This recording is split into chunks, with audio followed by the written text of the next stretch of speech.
तो सैकड़ों फोन आ गए। तो उन भाई बहनों के सबके एक ही विचार है, सबकी एक ही बात है। कौन सी? कि भगत जी 2022 में पवन जी जयपुर वाले से आप दूर हुए और आपने नाम शुद्ध करवाया और आश्रम में जाने लगे, तो फिर अब ऐसी क्या बात हो गई तो आप फिर से आश्रम जाना छोड़ रहे हो, या फिर उन भक्तों की संगति छोड़ रहे हो जो ऐसे कुकर्म करते हैं, ऐसी गलतियां करते हैं, गालियां देते हैं, भक्तों को मारपीट कर रहे हैं, उनका साथ छोड़ रहे हो, जो राजनीतियां करते हैं, धरना प्रदर्शन करते हैं, मालिक के ज्ञान के विरुद्ध जो कार्य कर रहे हैं, उनसे आप संपर्क तोड़ रहे हो, तो फिर क्या करना चाहिए? यानी उन भाई बहनों का ये कहना है कि फिर क्या करें, क्या करना चाहिए? तो भाई और बहनों, दास ऐसे भाई बहनों से फिर से हाथ जोड़ के विनम्र प्रार्थना करेगा, निवेदन करेगा कि भाई ये 2 कोटि का जीव है, इसको देख के कोई डिसीजन ना ले, इसको देख के कोई कदम ना बढ़ाए इस भक्ति मार्ग पे भगवान के लिए। अरे दास तो खुद मोक्ष के लिए इस भक्ति मार्ग में आया है। नहीं, दास को तो परमात्मा ने सब कुछ दे रखा था पहले ही। दास तो ज्ञान को समझ के आया, ना कोई दुख था, ना कोई तकलीफ थी पूरे परिवार को, ना कोई ऐसी घटनाएं घटी थी परिवार के साथ कि उस घटना को सही करवाने के लिए या कुछ लाभ के लिए, भौतिक लाभ के लिए या सांसारिक लाभ के लिए दास मालिक के शरण में आया है, इस सदगुरु रामपाल जी भगवान के शरण में आया है। ऐसा कुछ नहीं है।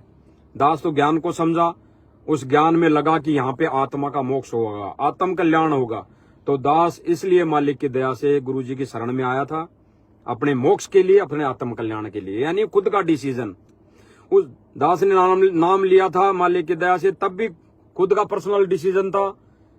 भगतमती को भी दास ने बोला था भाई ऐसी बात है, ज्ञान समझ में आ गया तो भाई दास उस हिसाब से पूजा करेगा जो सतगुरु रामपाल जी भगवान देंगे, फिर मैं आपकी नहीं मानूंगा, फिर आप छूटो चाहे रूठो चाहे कुछ भी हो। तो उन्होंने, वो भी प्यारी आत्माएं थी, बच्चे भगतमती, उन्होंने कहा भाई देख लो अब अगर आपके समझ में आती है तो दास को समझ में आ गया। गुरुजी ने नाम उपदेश दे दिया 2017 में ही, 17 में या 16 में, दास को कंफर्म नहीं है, तो नाम दे दिया गुरुजी ने। उसके बाद जब मैं भक्ति क्रिया वहां पे करने लगा तो मालिक ने तो खींचना था,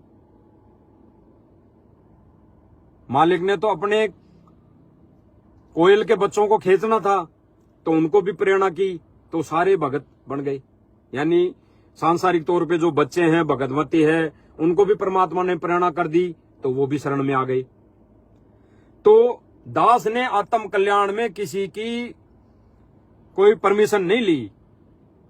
दास ने किसी से कोई पूछा नहीं कि ऐसे ऐसे संत हैं या ऐसे ऐसे नाम लेना है, ले लूं क्या? तो दास ने किसी से कोई डिसीजन नहीं लिया। और दास ने जब भगतमती को बोला कि ऐसा ऐसा ज्ञान है, अगर मेरे समझ में आ गई तो भाई मैं ये भक्ति करूंगा, अगर आप मना भी करोगे तो फिर उसमें आपका कोई रोल नहीं रहेगा, चाहे मुझे घर छोड़ना पड़े। तो हो गया फाइनल। दास ने उस खुद का आत्मिक डिसीजन लिया आत्म कल्याण के लिए। तो भाई जैसे ही उस दिन भी 2022 में भी खुद का डिसीजन था, दास वो भी थोड़ा सा क्लियर करेगा भाई बहनों के सामने कि 2022 में भी जो झोल आया उसमें भी दास ने डिसीजन, पर्सनली डिसीजन लिया था। अन्य भाई बहनों को नहीं पूछा था कि आप भी छोड़ दो, आप भी इधर नाम शुद्ध करा लो, या आप भी कुछ ऐसा कर लो। हाँ, कई भाई बहनों के भी फोन आते थे तो दास यही कहता था उनको, भाई ये वीडियो आई है, अगर आपको सत्य लगता है तो भाई और बहनों, अगर आपको लगता है तो भाई नाम शुद्ध करा लो। दास ने तो ये ठेकेदार नहीं बना था कि नहीं नाम शुद्ध कराओ जाके, है नहीं तो ऐसा है, नहीं तो ऐसा कराना चाहिए। ऐसा दास ने कोई वो अपनी तरफ से कोई किसी भाई बहन को डिसीजन, पर्सनली डिसीजन नहीं लिया था। तो उस समय भी अगर कोई भाई बहन मुझ तुच्छ प्राणी एक गलतियों के पुतले को देखा देखी, गलतियों के पुतले की देखा देखी अगर भाई बहन छोड़ चुके थे सत भक्ति, यानी सत्य भक्तों की संगति छोड़ चुके थे, तो भाई और बहनों उनसे भी प्रार्थना है, जिनके फोन आ रहे हैं, और फोन कल से परसों से इतने फोन आ रहे हैं, आधे तो उठा नहीं पा रहा, और उनका एक ही कारण है कि भगत जी अब क्या करें, अब क्या करें, हम भी आश्रम में जाना छोड़ दें, क्या करें? तो उन भाई बहनों को दास की प्रार्थना है, भाई दास के परसों जो डिसीजन था, आत्मिक डिसीजन, आत्मा की शांति के लिए डिसीजन, एक आत्मिक उस रुझान के, उस परमात्मा के प्रति जो डिसीजन था, वो आप भाई बहनों से पूछ के डिसीजन नहीं लिया था। आपसे सैकड़ों भाई बहनों से या हजारों भाई बहन से, आप किसी भी भाई बहन से पूछ के या लाइव आने से पहले किसी भी भाई बहन को कोई बोला हो, कुछ भी बात बोली हो कि भगत जी ऐसी ऐसी बात है, दास तो ऐसे डिसीजन लेगा और लाइव आएगा, तो भाई गुरुजी के चरणों की सौगंध खाकर दास कह रहा है ऐसा कोई डिसीजन, यानी किसी भी भाई बहन को पूछ के दास ने ऐसा कोई डिसीजन नहीं लिया। दास को प्रेरणा हुई, दास ने एक छोटा सा मैसेज डाला आधा एक घंटे पहले और दास फिर लाइव आ गया। किसी भी, यहां तक कि घर वालों को भी, यानी भगतमती और जो बच्चे हैं सांसारिक तौर पे, उनको भी दास ने अभी तक कुछ नहीं बोला। उनको भी पता नहीं है इन चीजों का। लाइव देख रहे होंगे तो देख रहे होंगे, लेकिन वो खुद ने, दास ने, यानी इस नीच प्राणी ने, इस पापी प्राणी ने खुद का अपना डिसीजन लिया आत्म कल्याण के लिए। किसी भी भाई बहन को नहीं पूछा। इसमें आत्म कल्याण में किसका मतलब किससे पूछना, किसकी राय लेनी, किससे राय मशुरा करना? भाई जो सत्य हैं वो तो सत्य हैं। तो भाई और बहनों, उन भाई बहनों से जो कल परसों से फोन आ रहे हैं, उनकी एक ही बात है, तो उनसे प्रार्थना कर रहा है दास, भाई ये डिसीजन आपका शिवम का है। और अगर दास के कहने से, अगर दास की देखा देखी में, यानी मुझ प्राणी की, मुझ पापी प्राणी की देखा देखी में अगर 2022 में छोड़ा है, देखा देखी में, तो देखा देखी में भी छोड़ा है, तो वो भाई आपकी गलती है। आप भाई बहनों की गलती है कि आपने देखा देखी में 2022 में छोड़ा कि कजोड़ दास ने छोड़ दिया तो हम भी छोड़ दो।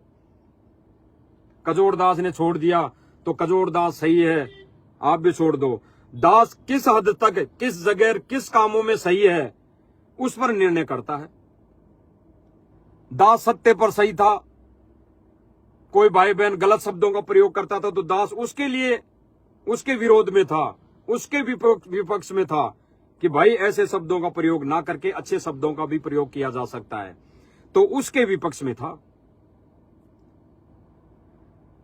तो फिर भी दास प्रार्थना कर रहा है, आपसे बारंबार क्षमा याचना कर रहा है दास कि 2022 में अगर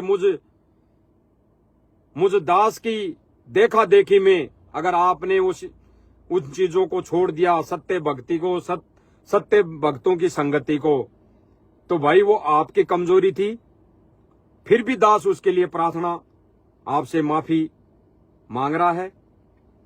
और अब जो है, दास ने जो डिसीजन लिया मालिक की दया से,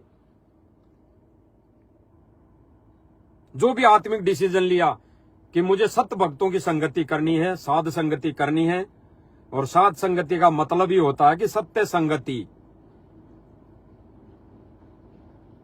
ये किसी भगत की नहीं है कि 10 भगत 50 भगत जहां पे बैठ के चर्चा करेंगे तो उसको कोई भगत हैंडल कर रहा है। ये उस किसी एक पर्सनली भगत की नहीं है। तो भाई वो संगति ही साध संगति है।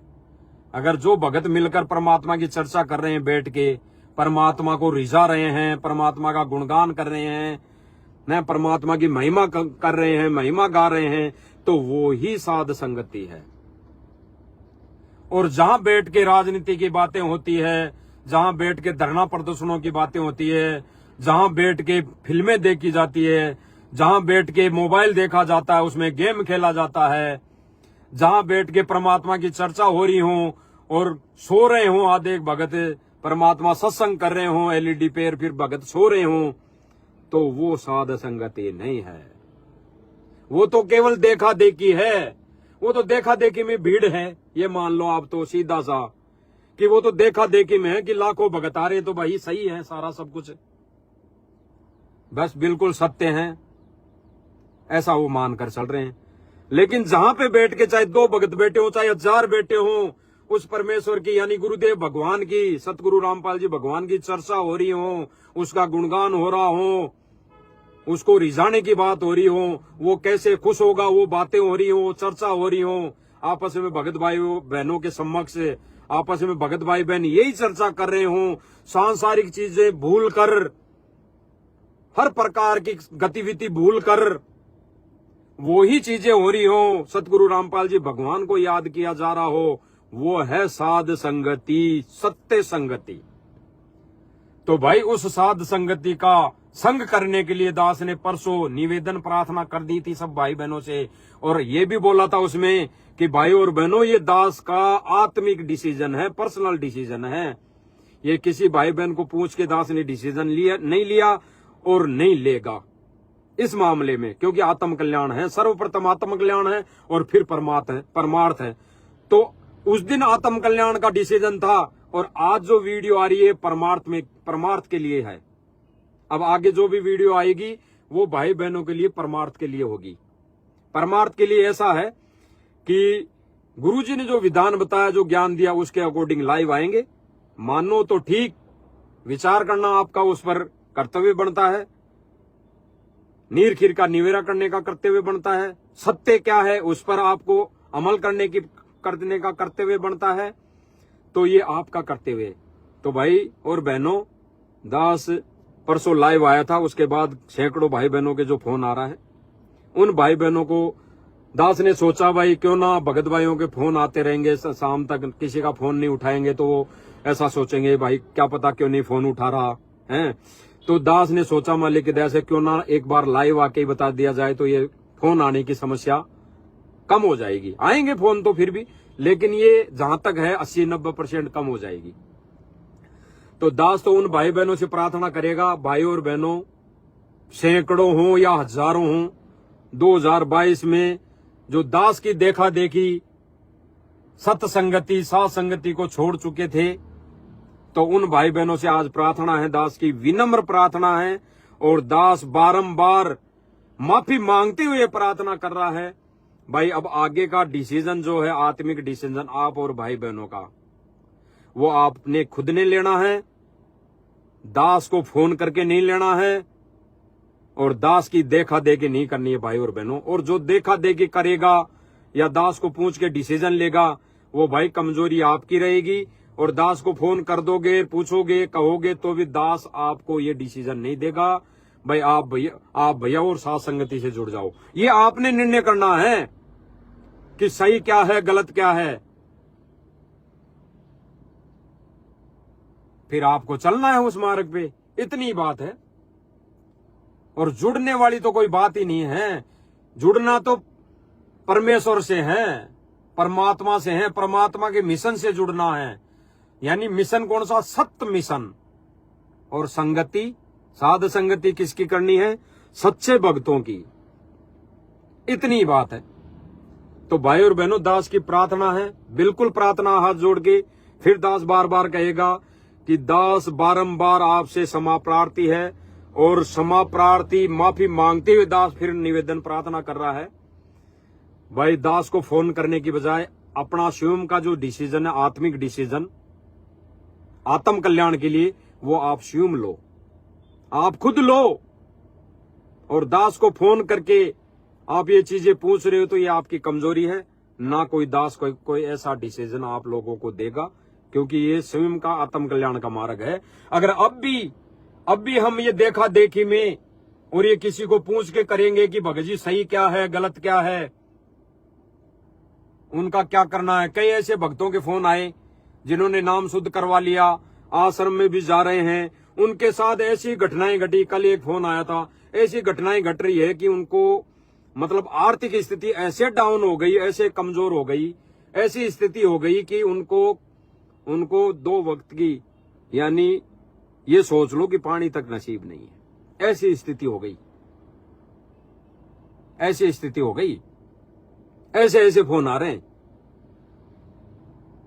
तो भाई और बहनों, ये आत्मिक डिसीजन है, आपने लेना है। परमात्मा तो सब कुछ परमात्मा कर रहा है। और उन भाई बहनों को दास ये प्रार्थना करेगा, भाई आर्थिक स्थिति ऐसी हो गई, ऐसी डाउन हो गई, आश्रम में जा रहे हो अभी तक है, तो भाई बहनों एक मुहिम चलाई हुई है, अन्नपूर्णा मुहिम। तो फोन करो, फोन करते ही सारी व्यवस्था हो रही है। अरे पहले तो भक्तों की करेगा परमात्मा। अगर मुहिम गुरुजी ने चलाई है, सतगुरु रामपाल जी भगवान ने चलाई है, तो परमात्मा पहले अपने भक्तों को लाभ देगा, पहले अपने भक्तों की व्यवस्था करेगा कि ये भक्ति कर ले। कम से कम पहले दूध देने वाली गाय की व्यवस्था करेगा परमात्मा।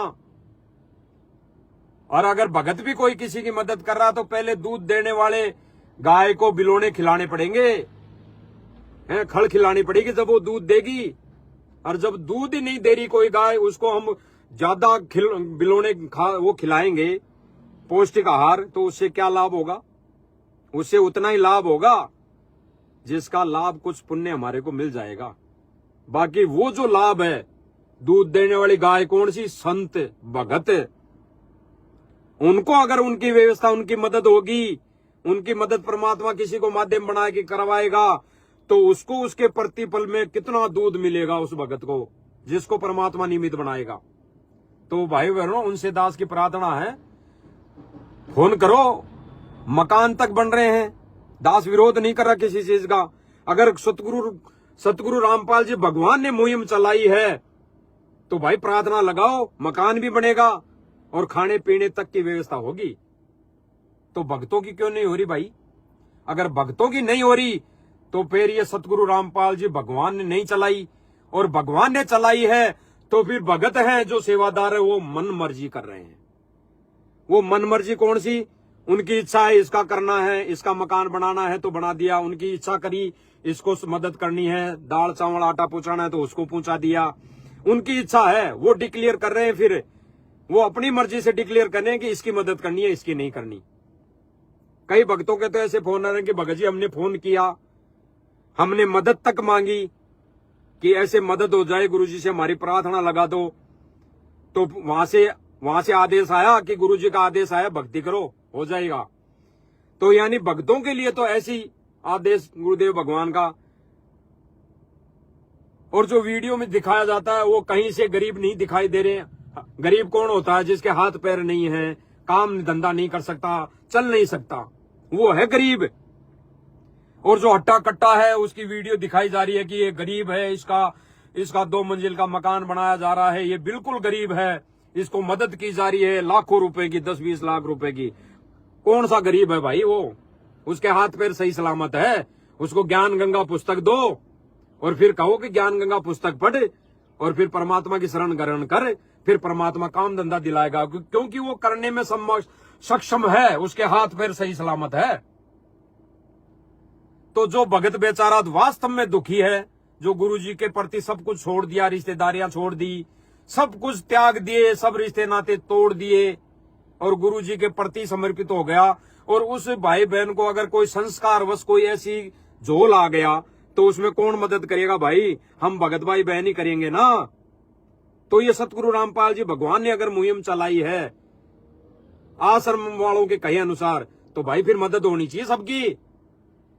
हम जैसे 2 कोटि के जीवों के पास फोन आते हैं उन भाई बहनों के लिए कि भगत जी 100 रुपए देने के लिए तैयार नहीं है, 100 रुपए की मदद करने के लिए तैयार नहीं है भगत लोग, आश्रम वाले। तो भाई कैसे बात बनेगी? कैसे काम चलेगा? मनमाना आचरण है फिर ये गुरुजी का आदेश नहीं है। दास मना नहीं कर रहा, गुरुजी का आदेश हो सकता है, लेकिन अगर ऐसी घटनाएं घट रही है कि उनकी तो मदद की जा रही है जिनका इस भक्ति और भगवान से कोई लेना देना नहीं, उनकी मदद की जा रही है लाखों रुपए की, और जो भगत है जिनको इन भगवान से, इस भक्ति से लेना देना है, उसने सर्व त्याग दिया, सब कुछ छोड़ दिया, उनको अगर कोई परिस्थिति, उनका संस्कार कुछ ऐसा आ गया माड़ा और उनका काम धंधा छूट गया, तो उन भाई बहनों को मदद नहीं हो रही है। क्यों? फिर ये देखा देखिए, फिर ये गुरुजी का आदेश नहीं है, फिर ये गुरुदेव भगवान का आदेश नहीं है। अगर गुरुदेव भगवान का आदेश होता इस मुहिम का, तो पहले भक्तों की मदद होती कि वो भक्ति करते, सेवा करते, मर्यादा में रहते, लेकिन मर्यादा तो रही नहीं। भक्तों की मदद की बजाय उनको आदेश है कि भाई चलो रैली में, चलो धरना प्रदर्शन में, चलो राजनीति में, चलो फलाने में, चलो उस जयंती में, चलो उस एमएलए प्रधानमंत्री की रैली में। ये भगतों के लक्षण है, ये है मदद। अब वो भगत बेचारा आदेश समझ के गुरुजी का चले जाते हैं, क्या करें? उनकी मजबूरी एक तो ये हो गई कि उनको नाम लेना है, सतनाम और नाम लेना है। पहले तो हिसार की 4 हाजिरी होके सतनाम दे दिया जाता था, और आज हाजिरी कौन सी मानी जाती है कि अगर रैली में जाओगे तो 1 हाजिरी मानी जाएगी, उस फलाने मुख्यमंत्री की रैली में जाओगे, धरना प्रदर्शन में जाओगे तो एक हाजिरी मानी जाएगी, गुंडे की सीबीआई जांच में जाओगे तो एक हाजिरी मानी जाएगी, हैं उस फलाने भगवान की जयंती में जाओगे तो एक हाजिरी मानी जाएगी। तो वो मजबूरी में जा रहा है।